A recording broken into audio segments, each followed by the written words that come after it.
Hello दोस्तों, स्वागत है आपका एक और नई वीडियो में।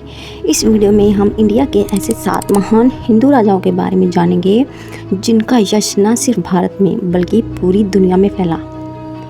भारत में कई ऐसे हिंदू राजा हैं जिनका यश और राज्य न केवल भारत तक सीमित रहा बल्कि विश्व के और देशों तक भी फैला।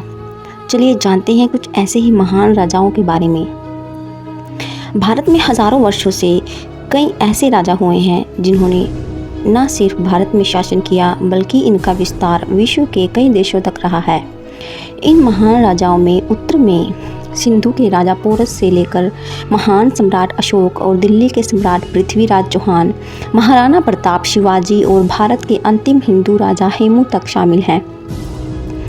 चलिए जानें भारत के कुछ ऐसे ही महान राजाओं और उनके यश के बारे में।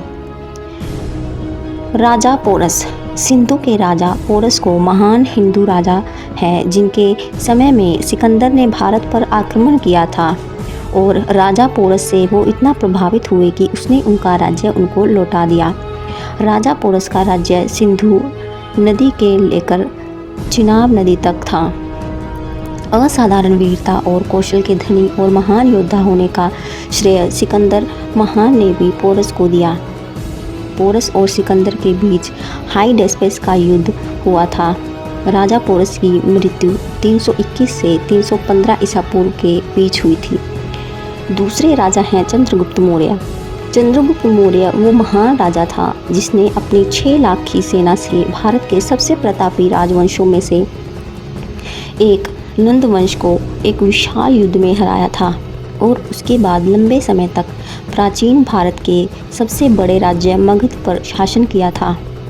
मुद्रा राक्षस के अनुसार चंद्रगुप्त ने हिमालय प्रदेश के राजा परफतक से संधि की।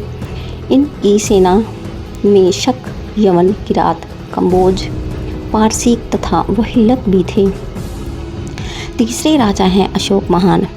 अशोक को भारत के सबसे महान राजाओं में से एक माना जाता है। भारत में अपने राष्ट्रीय चिन्ह अशोक चक्र और सिंह की ललाट को अशोक के प्रति सम्मान व्यक्त करने के लिए अपनाया है। कहते हैं कि सम्राट अशोक का राज्य न सिर्फ उत्तर के हिंदुकुश से लेकर दक्षिण में गोदावरी तक बल्कि वर्तमान बांग्लादेश, अफगानिस्तान और ईरान तक विस्तृत था। मतलब सम्राट अशोक का साम्राज्य अखंड भारत तक विस्तृत था। तमाम इतिहासकारों के अनुसार अशोक ने कलिंग युद्ध के बाद बौद्ध धर्म अपना लिया। कलिंग युद्ध में लगभग 1 लाख लोगों की मृत्यु हुई थी। अशोक के काल के दौरान भारत का व्यापार भी विश्व स्तरीय था। चौथे राजा हैं पृथ्वीराज चौहान। पृथ्वीराज चौहान भारत के प्रसिद्ध चौहान वंश के हिंदू क्षत्रिय राजा थे। इन्होंने अजमेर और दिल्ली पर शासन किया।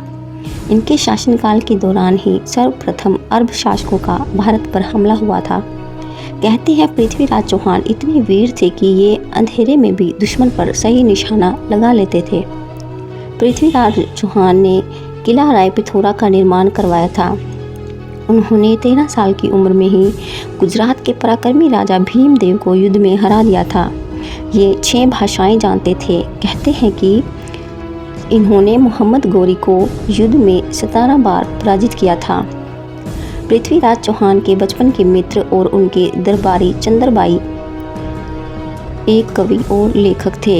इन्होंने अपनी पुस्तक पृथ्वीराज रासों में लिखा है कि मुस्लिम शासक सुल्तान मोहम्मद शहाबुद्दीन गौरी ने की बार पृथ्वीराज चौहान को हराने का प्रयास किया लेकिन उन्हें सफलता नहीं मिली।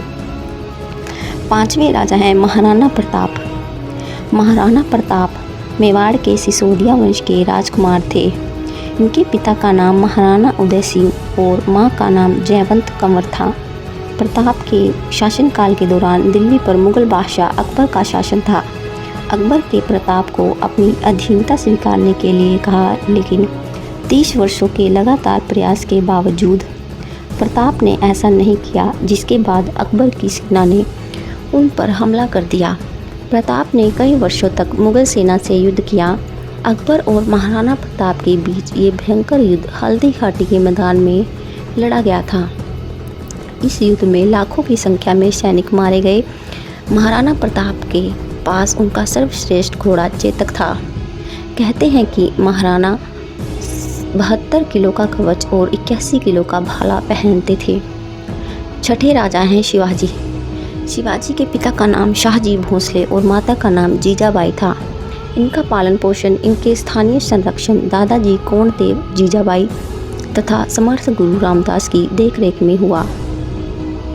इनके जीवन काल के दौरान उत्तरी भारत में मुगलों और दक्षिण में बीजापुर और गोलकुंडा में मुसलमान सुल्तानों का शासन था और ये सभी अपनी शक्ति बढ़ाने और राज्य विस्तार का निरंतर प्रयास कर रहे थे। शिवाजी पर मुस्लिम विरोधी होने का दोष देना उचित नहीं होगा, क्योंकि उनकी सेना में कई मुस्लिम योद्धा भी थे। शिवाजी की बढ़ती शक्ति से चिंतित होकर तत्कालीन मुगल बादशाह औरंगजेब ने अपने दक्षिण के सूबेदारों से उन पर चढ़ाई करवा दी, लेकिन सूबेदार को इस युद्ध में हार का सामना करना पड़ा। सातवें राजा हैं हेमू। हेमचंद्र विक्रमादित्य, जिन्हें हेमू के नाम से भी जाना जाता है। इनका जन्म 1501 ईस्वी में अलवर के एक सामान्य परिवार में हुआ था। सम्राट हेमू ने अकबर के साथ पानीपत की दूसरी लड़ाई लड़ी। इस युद्ध के बाद इस वीर हिंदू राजा का नाम इतिहास के स्वर्णिम अक्षरों में दर्ज हो गया। इन्होंने अपने जीवन में कुल 23 युद्ध लड़े, जिसमें से 22 युद्ध में ये विजयी रहे, किंतु अपने अंतिम और 23वें युद्ध में सम्राट हेमचंद्र को वीरगति प्राप्त हुई। इस युद्ध में उनकी आंख में तीर मारकर उनकी हत्या कर दी गई। दोस्तों, आपको ये वीडियो कैसी लगी? वीडियो को लाइक करें, शेयर करें, कमेंट करें और चैनल को सब्सक्राइब ज़रूर करें। वीडियो देखने के लिए धन्यवाद।